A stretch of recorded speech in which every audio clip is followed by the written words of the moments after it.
নমস্কার, কেমন আছেন সবাই? আশা করি সকালে ভালো আছেন। আমি রাহুল। আজকের ভিডিওতে আমরা জেনে নেব কলকাতার কাছাকাছি ছড়িয়ে ছিটিয়ে থাকা বিভিন্ন রাজবাড়ি সম্পর্কে।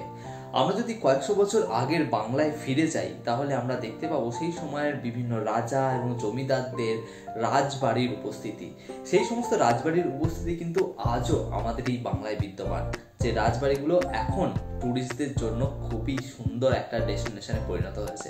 সো আজকের ভিডিওতে আমরা সেই রাজবাড়ির মধ্যে কয়েকটা রাজবাড়ির সম্পর্কে জানবো। তার আগে যদি আপনারা এই চ্যানেলটি সাবস্ক্রাইব করে না থাকেন, চ্যানেলটি সাবস্ক্রাইব করে নেবেন। চলুন শুরু করা যাক আজকের ভিডিও, যে ভিডিওতে আমরা বাংলায় ছড়িয়ে ছিটিয়ে থাকা কয়েকটি রাজবাড়ি সম্পর্কে জেনে নেব।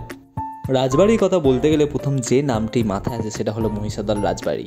কলকাতা থেকে মাত্র 110 কিলোমিটার দূরত্বে অবস্থিত এই রাজবাড়িটি তৈরি হয়েছে ষষ্ঠদশ শতকে। জনার্দন উপাধ্যায় এই রাজবাড়িটি তৈরি করেন। বর্তমানে এই রাজবাড়ির দেখাশোনার দায়িত্ব রয়েছে গর্গ পরিবার।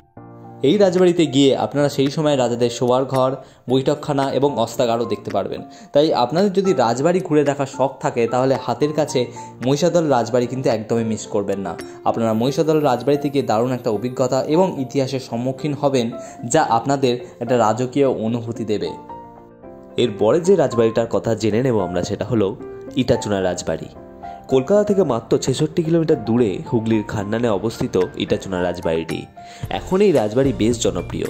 1766 সালে নারায়ণ কুণ্ডুর দৌলতে ইট ও চুনের সংমিশ্রণে এই রাজবাড়ি তৈরি হয় বলে এই রাজবাড়ির নাম হয়েছে ইটাচুনা রাজবাড়ি। এখন এই রাজবাড়িতে থাকা এবং খাওয়ার সুবন্দোবস্তও করা আছে। তাই আপনারা যদি এখানে গিয়ে থাকতে চান এবং ঘুরে দেখতে চান পুরো রাজবাড়িটা, তাহলে আপনারা অনলাইনে ইটাচুনা রাজবাড়িতে বুকিং করতে পারেন এবং এখানে সেই সময়ে রাজাদের তৎকালীন সময়ের যে পরিবেশ পরিস্থিতি ছিল সেটা কিন্তু আপনারা থেকে সেই অভিজ্ঞতা লাভ করতে পারেন।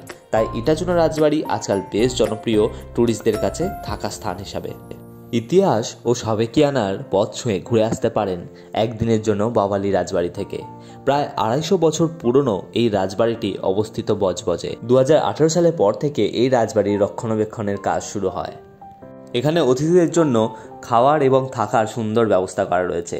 তাই আপনারা যদি একদিনের জন্য রাজ পরিবারের মতো অভিজ্ঞতা অর্জন করতে চান তাহলে বাওয়ালি রাজবাড়ি কিন্তু আপনাদের জন্য খুব ভালো একটা অপশন হবে। তাই যারা রাজবাড়ি দেখতে পছন্দ করেন এবং রাজবাড়ির বিভিন্ন ইতিহাস সম্পর্কে জানতে আগ্রহী তাদের জন্য কিন্তু বাওয়ালি রাজবাড়ি দারুণ একটা অপশন। এর পরের রাজবাড়িটি আমার পছন্দের শহর শ্রীরামপুরে অবস্থিত। শ্রীরামপুর রাজবাড়ি তৈরি হয় 1815 থেকে 1820 সালের মধ্যে এবং এটি তৈরি করেন রঘুরাম গোস্বামী, যিনি হরিনারায়ণ গোস্বামীর পুত্র ছিলেন। পরে এই রাজবাড়ি গোস্বামী রাজবাড়ি নামেও পরিচিত হয়। শ্রীরামপুর শহরটি আমার বেশ পছন্দের। সেখানে পরিবেশ এবং ইতিহাস আমাকে বরাবরই প্রভাবিত করে।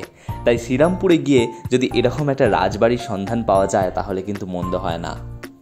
আজকের ভিডিওতে আমরা এই কয়েকটি রাজবাড়ি সম্পর্কে জেনে নিলাম। যদি আপনারা আরও রাজবাড়ি সম্পর্কে এবং তাদের ইতিহাস সম্পর্কে জানতে চান তাহলে কমেন্ট বক্সে জানান। আমি পরবর্তী ভিডিওতে আরও অনেক রাজবাড়ি এবং অন্য কোনো বিষয় নিয়ে আপনাদের সামনে আসবো। আপাতত আজকের জন্য টাটা। সাবস্ক্রাইব করতে কিন্তু একদমই ভুলবেন না। চলুন টাটা, ভালো থাকবেন সকলে।